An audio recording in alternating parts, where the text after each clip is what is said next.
trade barriers. They report a really high surplus on trade with us.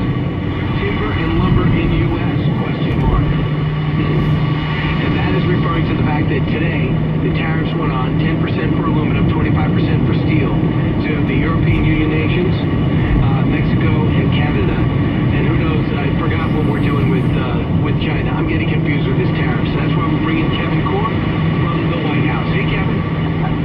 Always good to be with you, brother. By the way, that was a great story about how he's constantly got the phone in hand. And I can tell you, even in the times that we've seen him, literally, we will walk out of the Oval and we're thinking, oh, he's got some meeting, or he's meeting with some newsmaker or some foreign head of state, literally within seconds. Another tweet just came out, so I know he's always on that thing. He is. Now, my question is, Kevin, is there a trade team working the EU angle? Is there a trade team just working the China angle while working the reboot of NAFTA?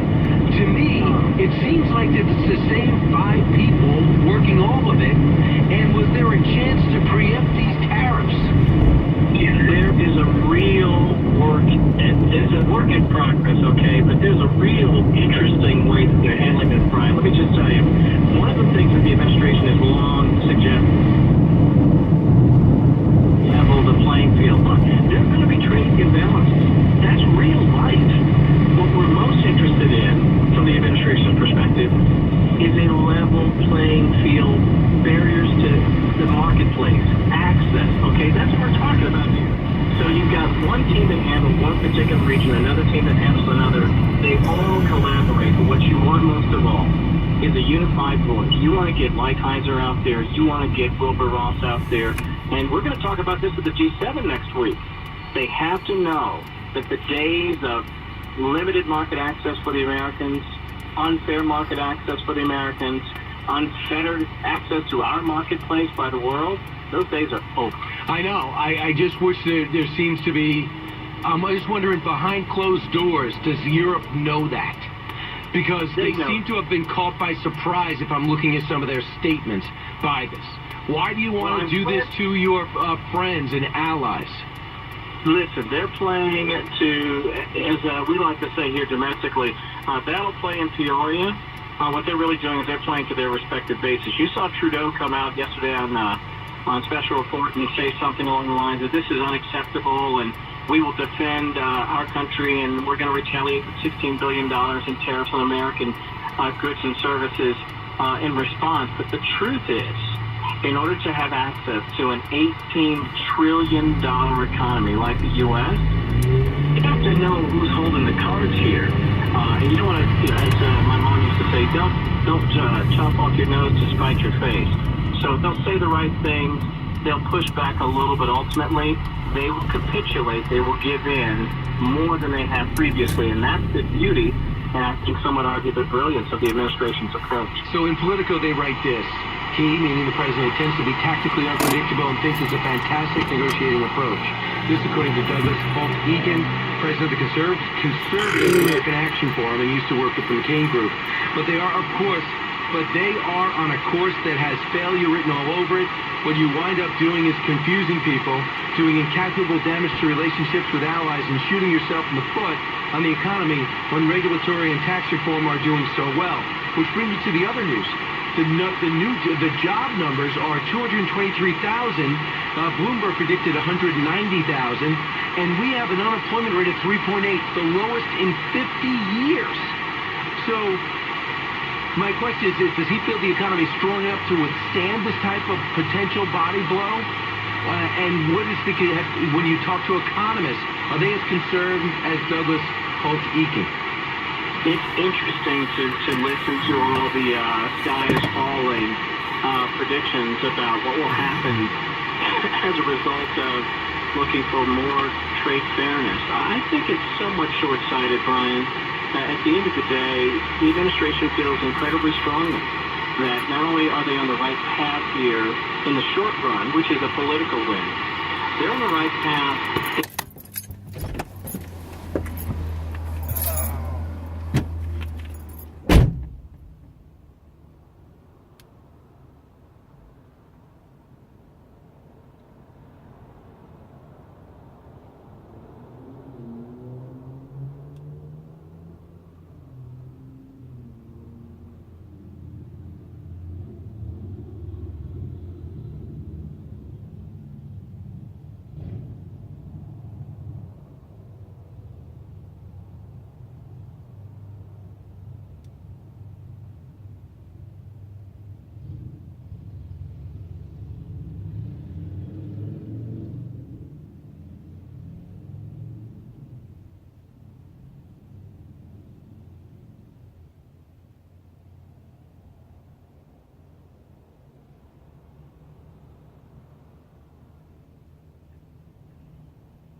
history. Do something maybe not as dramatic, maybe not as earth-shattering, but to at least be able to say something to the effect of, this is the beginning of a new world in this part of the globe. And I would hope that, for their sake, the 12th work. Yeah, I mean, I want to see something move forward. You know, there was a shot that was just put up of, hey, before you give President Trump credit for a high-ranking official coming to the White House to say he's unprecedented, there is Bill Clinton dealing with the same person, a shot of them in the Oval Office as North Korean Kim Jong-sung, I think his last name is. So I think he was at the White House. So they're saying, well, don't act like this is unprecedented. Bill Clinton said one of his biggest regrets was not finishing off what he thought was a done deal, and that was North Korea agreeing to give up their nuclear program. And when Bush was unable to do it, they said, well, Bush screwed that up. And they go, no, we just don't trust these guys.